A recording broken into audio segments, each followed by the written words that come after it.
Hey guys, this is Saint Seiya with CollectionDX coming at you with another figure review. And so this is Pegasus Kouga from Saint Seiya Omega. And so Saint Seiya Omega is basically an unofficial sequel to the Saint Seiya franchise. For the 25th anniversary of the series, Toei basically decided they're going to animate a new series for a new generation of kids. And so they came up with Saint Seiya Omega.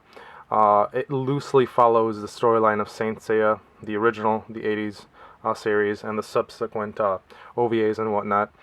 And so in this series, the armors of the Saints have been changed a little bit due to something that happens during the course of the story in the show. Actually, before the show actually picks up, something that we see in the flashbacks, the armors change a bit from the way that they appear in the original Saint Seiya series. And so today we're checking out, like I said, Pegasus Kouga. He is part of the SH Figuarts line. So in terms of looks, Pegasus Kouga looks really beautiful. It's a great looking figure, very well painted, what you would expect from the SH Figuarts line. All around a very nice job on Bandai's part.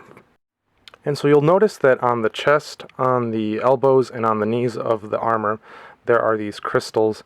And so basically in Saint Seiya Omega, the Saints hold their cloths inside of these different precious gems, and they're all different shapes, and these shapes end up showing up in the cloths of the Saints. So that's why with Pegasus Kouga you see those different blue clear plastic pieces on this figure. They look very cool. I'd be careful though when you're trying to put on the variant hands. Sometimes I hold them from the elbow, and these things are pretty sharp. And so you'll notice that this figure doesn't have quite as much armor on it as you would expect from something in the Saint Seiya series. And that's because some of the armor, such as the leg armor and this armor on the arms, is actually kind of a form-fitting material in the series. So with the arms it's almost like long gloves, and the legs kind of a similar thing, as where in Saint Seiya, the original series, and also in the Toys in the Saint Cloth Myth line, this would be all actual armor, big, nice die cast.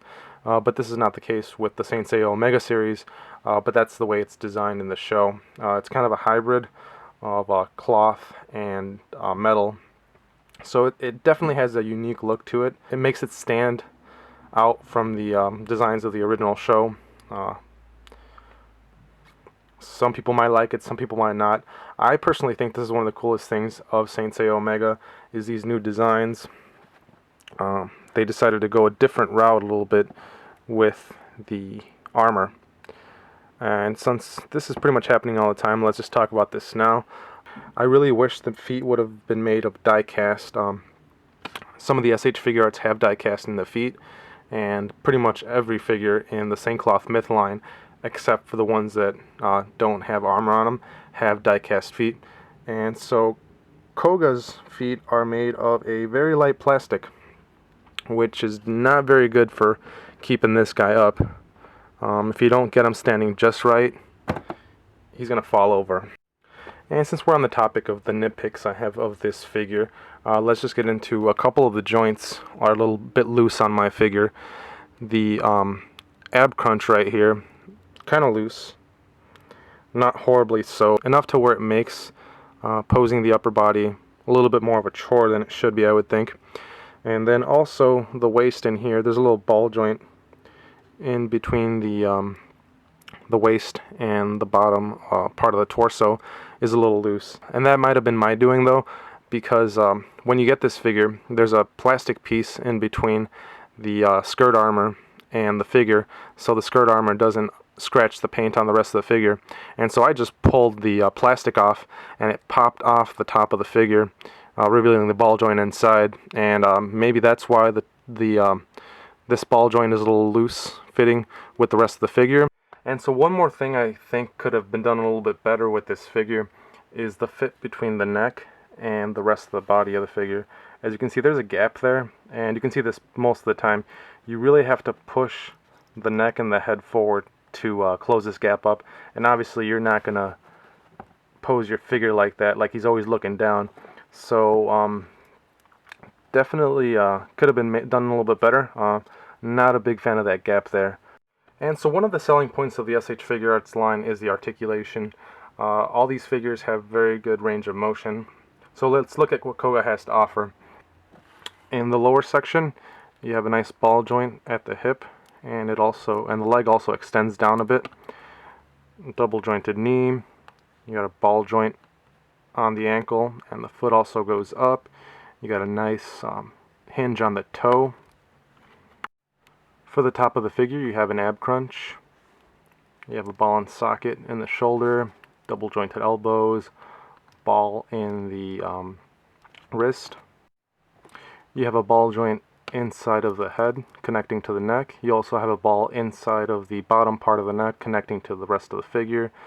And so that's pretty much it. Oh wait, no, there is also a hinge on the back of the hair that allows it to flap up and down, allowing the head to move a little bit more free. And then I almost forgot, there are also slits on the shoulder pads that allow them to go. So this figure definitely has that awesome articulation you expect from the SH Figuarts line. And it also looks good. It looks a lot like the character does in the show. My only real complaint with the armor is the fact that since it is mostly white, you don't get a lot of definition on some of these pieces, where in the show it would be outlined with some black. So maybe some panel linings could have done this figure some good. Some might argue that it would make this figure look a little too cartoony, but it is from a cartoon, so I mean, I guess it would make sense, or I should say it wouldn't hurt for a couple panel lines here and there. Like for example, on the skirt armor, it looks like one big piece of white on that, and it could have had a little bit more definition had they added a couple lines. But can't really complain too much about the looks. Paint apps are good, what you would expect from Bandai or the mass-produced figures from Bandai. It's not perfect, but very good. Bandai even painted on the light symbol on the collar of the figure, so that's a neat touch. For a little size comparison, here is Kouga standing next to Kamen Rider Agito, the Figuarts. Both stand at about 5.5 inches, so Kouga is your standard SH Figuarts size, which means that he's not in scale with the Saint Cloth Myth line, the line for the original Saint Seiya series.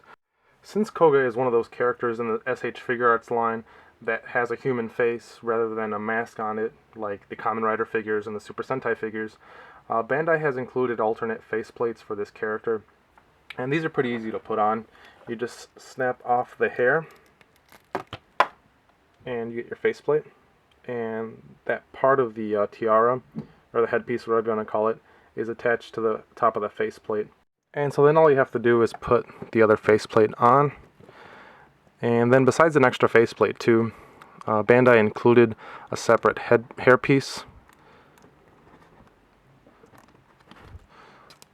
without the tiara, so you can display him without it. I prefer it with the headpiece, tiara, whatever you want to call it. Tomato, tomato, potato, potato. Anyways, I prefer it with the headpiece just because it makes the figure more complete than having him with just the hair. It would make sense to display him without the tiara if he was like in plain clothes. It is a neat addition to have that option to display him without the tiara if you so wish to do so. But for me, tiara it is. And so this is one of the alternate faces with Kouga gritting his teeth. And so here is the third faceplate, which is actually the first faceplate when you think about it, because this is the one that comes attached to the figure straight out of the package. And this is just the serious face. And so besides the extra faceplates, this figure comes with some extra sets of hands. You've got this set of hands. There is the ones where the fingers are all really spread out. And then there's a set of hands with the fingers spread out really wide but more straight than the other set of hands. And so that's going to do it for this review of the SH Figuarts Kouga. Like I've mentioned, it's a pretty good looking figure. I just wish that the fit would have been a little bit better on this. So if you want to check out my written review, go check out some cool photos of this.